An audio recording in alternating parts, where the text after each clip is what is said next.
और अपनी बात समाप्त करता हूँ। बहुत धन्यवाद। द नेक्स्ट स्पीकर इज कौन है? Santosh Kumar P is not present.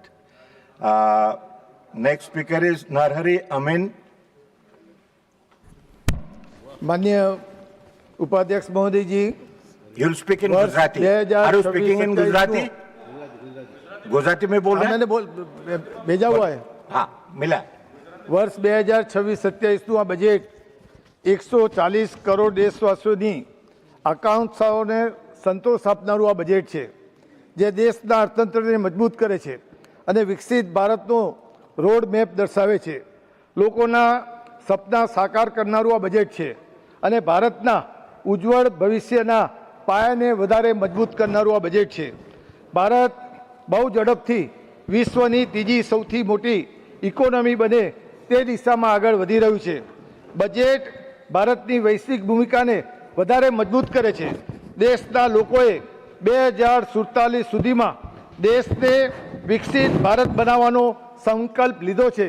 આ બજેટ ઐતિહાસિક અને મહિલા સશક્તિકરણનો વધારે મજબૂત કરનારું આ બજેટ છે. મહિલા નાણામંત્રી નિર્મલા સીતારામે 9મી વખત બજેટ રજૂ કરીને નવો રેકોર્ડ પ્રસ્થાપિત કર્યો છે. માનનીય વડાપ્રધાન શ્રી નરેન્દ્ર મોદીજીએ સંસદમાં નાણામંત્રીશ્રીએ રજૂ કરેલા બજેટને આવકાર્યું છે. આ બજેટ વધારે શક્તિ પ્રદાન કરનારું અને ભારત જે રીતે રિફોર્મ એક્સપ્રેસ પર સવારી કરી રહ્યું છે તેને નવી ગતિ આપનારું આ બજેટ છે. આ બજેટને કારણે ઇકોનોમીને નવી ઉર્જા અને નવી ગતિ મળનારી છે. નાણામંત્રીશ્રીએ બજેટમાં 2026ના આ બજેટમાં એક નવી ઉચ્ચ સ્તરીય સમિતિની રચનાની જાહેરાત કરી છે. આ સમિતિ ભારતના સેવા ક્ષેત્ર પર AI જેવી નવી ટેકનોલોજીની અસરનો અભ્યાસ કરશે. સરકારનો હેતુ શિક્ષણ રોજગાર આપીને લોકો ઉદ્યોગ સાહસિક બનાવવાનો છે. નાણામંત્રીશ્રીએ બજેટમાં જણાવ્યું છે કે આ ટેકનોલોજીનો યુગ છે. નવી ટેકનોલોજીએ અપનાવી ખેડૂતો, મહિલાઓ, યુવાનો અને દિવ્યાંગો માટે નવી તકો મળી શકે છે. આનાથી લોકો નવી કુશળતા શીખી શકશે અને રોજગારીની વધુ તકો મળશે. આયુર્વેદની 3 એમ્સ ભારતમાં ખુલશે, જેમાં એક ગુજરાતના જામનગરમાં બનનાર છે. આગામી 5 વર્ષમાં બાયો ફાર્મા સેક્ટરમાં 10,000 કરોડનું રોકાણ થનાર છે. કેન્સર, ડાયાબિટીસ જેવી બીમારીઓની 70 દવાઓ સસ્તી થશે અને આ દવાઓ ભારતમાં બનશે. દેશમાં 7 હાઈસ્પીડ રેલ કેરિડોર અને 20 નવા જળમાર્ગો પણ બનનારા છે. વાહન અકસ્માત ક્લેમ પર મળનારું વ્યાજ હવે ટેક્સ ફ્રી બનવાનું છે. મોટર એક્સિડન્ટ ક્લેમ્સમાં ટ્રિબ્યુનલ દ્વારા કોઈપણ વ્યક્તિને આપેલ વ્યાજ પણ કરમુક્ત હશે. ટેક્સટાઇલ મેગા પાર્ક તૈયાર કરવામાં આવશે. સરકાર દરેક જિલ્લામાં કન્યા છાત્રાલયો કરનાર છે. વિદેશમાં મુસાફરી, અભ્યાસ અને પૈસા મોકલવા માટે રાહત આપવામાં આવશે. સંરક્ષણ બજેટમાં 15% વધારો કરવામાં આવ્યો છે. દેશનું આરોગ્ય બજેટ ₹104.599 કરોડનું કરવામાં આવ્યું છે. 2.19 લાખ કરોડ રૂપિયા મૂડી ખર્ચ માટે ફાળવવામાં આવે છે. 63.773 કરોડ રૂપિયા વિમાન અને એરો એન્જિન પર ખર્ચવામાં આવનાર છે. 25.023 કરોડ રૂપિયા નૌકાદળ માટે ફાળવવામાં આવ્યા છે. ઇલેક્ટ્રોનિક્સ માટે બજેટ 22,919 કરોડથી વધારીને 40,000 કરોડનું બજેટ કરવામાં આવ્યું છે. મોબાઈલ ફોન અને ઇલેક્ટ્રોનિક્સ વસ્તુઓના ઉત્પાદન પર ભાર મૂકવામાં આવ્યો છે. સ્વદેશી વસ્તુઓને પ્રોત્સાહન આપવામાં આવનાર છે. કાપડ, ખાદી, હાથવણાટ, હસ્તકલા અને રમતગમતના સાધનોમાં વધુ રોકાણ કરીને પ્રોત્સાહન આપવામાં આવનાર છે. બાયોફાર્મામાં 10,000 કરોડ રૂપિયાનું રોકાણ થશે, જેમાં 50% રોકાણ એ ગુજરાતમાં થનારું છે. 10 થી 12 ક્લસ્ટર પ્લાન્ટ પણ ગુજરાતમાં નખાનાર છે. સેમી કન્ડક્ટર ચિપમાં 1.30 લાખ કરોડ રૂપિયાનું રોકાણ કરવામાં આવશે. સેમી કન્ડક્ટર ચિપ્સના સૌથી વધુ 5 પ્લાન્ટ ગુજરાતમાં થનાર છે. વીબીજી રામજી યોજનાના 96,000 કરોડ રૂપિયા અને જૂની મનરેગા યોજના માટે 30,000 કરોડ રૂપિયાની જોગવાઈ સરકાર દ્વારા કરવામાં આવી છે. 100 દિવસના બદલે 125 દિવસ રોજગારી મળશે અને ખેતીના સિઝનના 60 દિવસ અલગ એમ કુલ 185 દિવસની રોજગારી લોકોને મળશે. ગ્રામીણ વિસ્તાર અને ગામડાઓના વિકાસ માટે બજેટમાં 21%ની ફાળવણી કરવામાં આવી છે. પંચાયતોની સહાય બમણી કરવામાં આવનાર છે। આત્મનિર્ભર ગામડા તરફ પ્રયાસ સરકાર કરી રહી છે। ખેડૂતો માટે નેશનલ ડ્રાય સ્કીમ તૈયાર કરવામાં આવનાર છે। ઓપરેશન સિંદૂર બાદ સંરક્ષણ બજેટમાં 1 લાખ કરોડ રૂપિયાનું બજેટમાં વધારો કરવામાં આવ્યો છે। સેનાના આધુનિકરણ પર ભાર મૂકવામાં આવશે અને આઉટલેટ 21.84% વધારા સાથે 2.19 કરોડ રૂપિયાનો વધારો કરવામાં આવનાર છે। 4 દેશો સાથે જોડાયેલી સરહદો અને ડ્રોન કેમેરાથી તેના પર દેખરેખ રાખવામાં આવશે। ખાનગી ક્ષેત્રની ભાગીદારી સાથે 5 મેડિકલ હબ સ્થાપવામાં આવશે। ફાર્મા સેક્ટરમાં રોજગારી અને નોકરીઓની નવી તકો ઊભી કરવામાં આવશે। નવા ટેક્સટાઇલ પાર્ક બનશે, તેના માટે રૂપિયા 12,000 કરોડનું પેકેજ સરકાર દ્વારા જાહેર કરવામાં આવ્યું છે।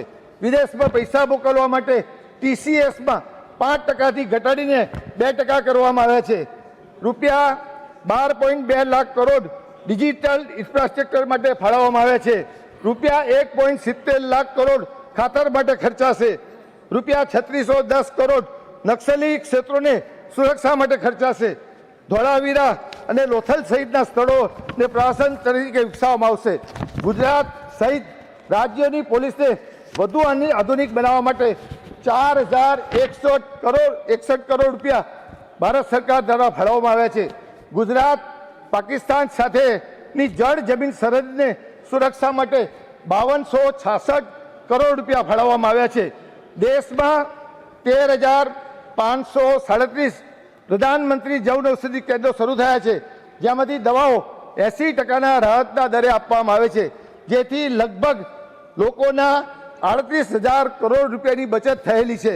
પ્રધાનમંત્રી ગરીબ કલ્યાણ અન્ન યોજના અંતર્ગત 81.35 કરોડ ગરીબોને નિઃશુલ્ક 5 કિલો અનાજ આપવામાં આવે છે। પ્રધાનમંત્રી જન ધન યોજના અંતર્ગત 56.72 કરોડ લાભાર્થીઓને 0 રૂપિયાથી બેંકના એકાઉન્ટો ખોલવામાં આવ્યા છે। પ્રધાનમંત્રી ઉજ્જવલ યોજના અંતર્ગત 10.33 કરોડ મહિલાઓને નિઃશુલ્ક LPG ગેસના કનેક્શન આપવામાં આવ્યા છે। પ્રધાનમંત્રી સ્વનિધિ યોજના અંતર્ગત 68 લાખ સ્ટ્રીટ વેન્ડર્સને રૂપિયા 13,736.14 કરોડની લોન મંજૂર કરવામાં આવી છે, જે પૈકી 85% અનુસૂચિત જાતિ, અનુસૂચિત જનજાતિ અને OBCના વર્ગનો લોકોને આનો લાભ મળવાનો છે। પ્રધાનમંત્રી જન આરોગ્ય યોજના આયુષ્યમાન ભારતના અંતર્ગત 41.91 કરોડથી વધુ આયુષ્યમાન કાર્ડ ઇસ્યુ કરવામાં આવ્યા છે। 9.42 કરોડથી વધુ લાભાર્થીઓને નિઃશુલ્ક સારવાર મળી રહી છે। આયુષ્યમાન ભારત યોજના હેઠળ રૂપિયા 5 લાખ સુધીની સારવાર મફત આપવામાં આવે છે અને ગુજરાતમાં આ યોજના અને મા અમૃતમ યોજના એમ બંને યોજનાઓ મળીને ગુજરાતમાં 10 લાખ રૂપિયા સુધીની સારવાર મફત આપવામાં આવે છે। છેલ્લા 10 વર્ષમાં ગરીબીઓ માટે 4 કરોડથી વધારે પાકા મકાનનું નિર્માણ કરવામાં આવ્યું છે। જલ જીવન મિશન અંતર્ગત છેલ્લા 5 વર્ષમાં 12.5 કરોડ નવા પરિવારોને નળથી સ્વચ્છ પીવાનું પાણી પહોંચાડવાનું કામ સરકારે કર્યું છે। પ્રધાનમંત્રી કિસાન સન્માન નિધિ અંતર્ગત ખેડૂતોના ખાતામાં રૂપિયા 4 લાખ કરોડ સીધા જમા કરાવવાનું કામ સરકારે કર્યું છે।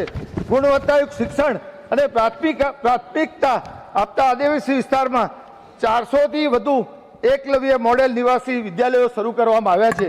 પ્રધાનમંત્રી ગ્રામ સડક યોજના અંતર્ગત ગ્રામીણ ભારતને જોડતા 18,000 કિલોમીટરના નવા રસ્તા બનાવવામાં આવ્યા છે। જમ્મુથી કેરાલા સુધી ચાલી રહેલી 150 વંદે ભારત ટ્રેન ઝડપી વાહન વ્યવહાર માટેની સરકારની પ્રતિબદ્ધતા દર્શાવે છે। માનનીય વડાપ્રધાન નરેન્દ્ર મોદીજીના નેતૃત્વમાં મેટ્રો નેટવર્ક 1,000 કિલોમીટરનો આંકડો પાર કર્યો છે, જેનાથી ભારત મેટ્રો નેટવર્કમાં વિશ્વમાં 3જા સ્થાન પર પહોંચ્યું છે। વર્ષ 2014માં ઇન્કમટેક્સ રિટર્ન ફાઇલિંગની સંખ્યા 3.36 કરોડની હતી, જે આજે વર્ષે 2025-26માં 7.3 કરોડ જેટલા રિટર્ન ફાઇલ થયા છે, જેમાં ઇન્કમટેક્સ સિસ્ટમની અંદર વર્ષ 2020માં ફેસલેસ એસેસમેન્ટની સ્કીમ શરૂ કરવામાં આવી હતી। પર્સનલ કોન્ટેક્ટ ખતમ થવાને કારણે ફેસલેસથી પ્રક્રિયામાં એકરૂપતા આવી છે। કરદાતાઓને ભરોસો ઊભો થયો છે। આ સ્કીમ ભ્રષ્ટાચારને સૌથી નીચેના લેવલે લઈ જવાનું કામ કર્યું છે। અત્યારે ભારત દેશમાં GSTમાં પણ રેકોર્ડ બ્રેક ઇન્કમ ભારત સરકારને થઈ રહી છે। મારી સરકારને વિનંતી છે કે આવનારા દિવસોમાં જીએસટીને પણ ઇન્કમ ટેક્સની જેમ ફેસલેસ સિસ્ટમમાં દાખલ કરવી જોઈએ, જેના કારણે અનેક લાભો જીએસટી ભરનાર લોકોને મળશે. 2014-15માં રમતગમત મંત્રાલયનું બજેટ 1643 કરોડનું હતું. ચાલુ નાણાકીય વર્ષ 2026-27માં આ બજેટ 4479.88 કરોડ એટલે 2014-15 કરતાં 172 ગણું વધારે બજેટ ભારત સરકારે રમતગમત વિભાગમાં ઊભું કરેલું છે. વર્ષ 2030માં કોમનવેલ્થ ગેમ્સ અને ઓલિમ્પિક 2036 માટેની તૈયારીના ભાગરૂપે અમદાવાદને સ્માર્ટ સિટી બનાવવા માટે મ્યુનિસિપલ કોર્પોરેશન દ્વારા બજેટમાં 430.84 કરોડ સૂચવવામાં આવ્યા છે. ઉપરાંત આગામી વર્લ્ડ પોલીસ અને ફાયર ગેમ્સ 2029 ગુજરાત, અમદાવાદ, ગાંધીનગર અને કેવડિયા ખાતે જ્યારે રમાનારી છે, ત્યારે મારી ભારત સરકારના નાણામંત્રીને વિનંતી છે કે ગુજરાતને વધારાનું બજેટ ફાળવવામાં આવે, જેના કારણે આ કોમનવેલ્થનું આયોજન સારામાં સારી રીતના સરકાર કરી શકે. દેશના યશસ્વી વડાપ્રધાન धन्यवाद નરેન્દ્ર नरहरि अमीन जी, મોદીજીએ आपका समय समाप्त हो चुका है. Okay sir. Honorable members, the discussion on general budget 2026-27 will continue tomorrow. We'll take up the permitted list of special mention now.